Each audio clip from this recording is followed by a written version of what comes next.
মাসুক মিয়া Johnny এই মাঠে আসবে। মাসুক মিয়া জনির নাম শুনেছেন, সে একজন নির্ভরযোগ্য ডিফেন্স মিডফিল্ডার ছিল, সে আসবে।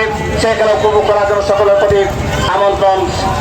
খেলোয়াড়রা এই মুহূর্তে অবশ্য সাইকেল কিক করার যে লক্ষ্য ছিল, তবে তিন উপজেলার মানুষ ছোট বড় ফুটবল টুর্নামেন্টকে বাতিল করেই এবার ডিএন এর মাঠে তারা সরু উপস্থিত বন্ধ নিয়ে এক একটি ম্যাচকে তারা সফল করে থাকেন, সার্থক করে থাকেন, যেটা তার অনেক প্রশংসার যোগ্যতা হবে। বান্দির থেকে আক্রমণ, বল প্রেজেন্ট সিমান, সেন্টার ডিফেন্সে ভালো ফুটবল খেললেন নাফিদ ইকবাল আঙ্গুর, উদ্দেশ্য করে ইমন, ব্যাক পাস করেছেন শামসি, অবি দারুণ ফুটবল খেললেন অবি, এখান থেকে মতিন মিয়া, আবারও শামসি, অবি কাকে নেবেন এই মুহূর্তে অবশ্য অফসাইডের সেই ওসমান গনি বল পথে ফকুল ওভারল্যাপ করেছেন মধ্যমাঠে শামসি, মতিন মিয়া বাংলার মেসি জ্বলে উঠতে পারেননি।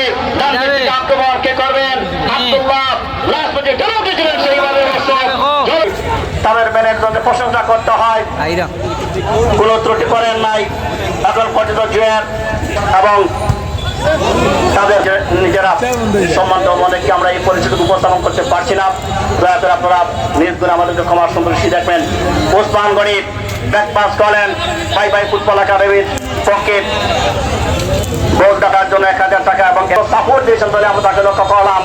বামদিক থেকে বলতে পারলো একটি লড়াই একাধিকভাবে আবারও সেরাজম খান, মতিন মিয়া এখানে অবশ্য কোনো চোখে নিলেন না, কেবল অবশ্য করা মার্কিংয়ে আছেন নাফিদ ইকবাল আঙ্গুর, বল দখল একটি লড়াই লক্ষ্য করা বল দেবেন চেষ্টা করেছেন, তবে টাচ করতে পারেননি।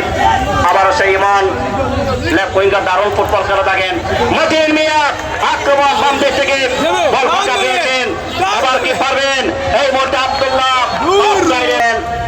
আব্দুল্লাহ সাইড পাস হয়ে গেল, আবারও সে হবে পরিচালক ফুটবল খেললেন সে হবে কাউন্টার অ্যাটাক সায়াদকে লক্ষ্য করলাম আছে আজম খান সরফুল্লাহ বিন হেলাল এসএসপি নিউজ থেকে সরাসরি সম্প্রচার করছেন বাংলা লক্ষ্য করলাম আরেকটি চ্যানেল এখানে খালেদি সম্প্রচার করছে।